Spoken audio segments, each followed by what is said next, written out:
Security forces ended an overnight siege by militants Sunday at a hotel in Somalia's capital after a bombing and shootout that killed 23 people, and the government fired its police and intelligence chiefs amid the continuing extremist attacks. The cabinet action followed a recommendation by Security Minister Mohammed Abubakar Islo. It came hours after the end of the attack on the Al-Shabaab hotel and 2 weeks after more than 350 people were killed in a massive truck bombing on a busy Mogadishu street in Somalia's worst ever attack. The bloodshed has shaken public confidence in the ability of the military to protect the capital, and many Somalis blame the government for not doing enough. "We are dying in hundreds now," said resident Ahmed Nur Hashi. "Who is going to protect us?" Capt. Mohammed Hussein said that troops regained control of the hotel on Sunday morning, having killed 3 attackers and captured 2 alive. A Somali woman mourns at the scene of the explosion. Faisal Omer Reuters. The coordinated attack involved a suicide truck bombing outside the hotel, where security forces exchanged gunfire with attackers inside the building. The initial blast was followed by 2 more, and one of the attackers detonated a suicide vest. Dozens still missing as Somalia truck bombing death toll surpasses 300. Speaking to the Associated Press by telephone from the scene, Capt. Mohammed Hussein said 30 people, including a government minister, were rescued from the Al-Shabaab hotel as heavy gunfire continued in the standoff between extremists and security forces. The attackers hurled grenades and cut off the building's electricity as night fell.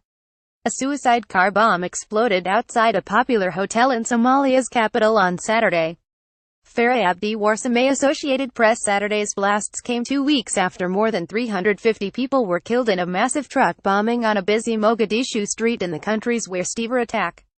Al-Shabaab, Africa's deadliest Islamic extremist group, quickly claimed responsibility for Saturday's attack and said its fighters were inside the hotel.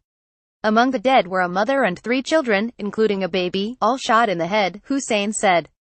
Other victims included a senior Somali police colonel, a former lawmaker and a former government minister. Footage from the scene showed twisted vehicles and nearby buildings with only walls left standing. "Everybody's terrified. What next?" Somali-Canadian nurse describes Mogadishu blast 445. Mohammed Dik Haji said he survived the bombing as he walked beside a parked car that was largely destroyed by the explosion.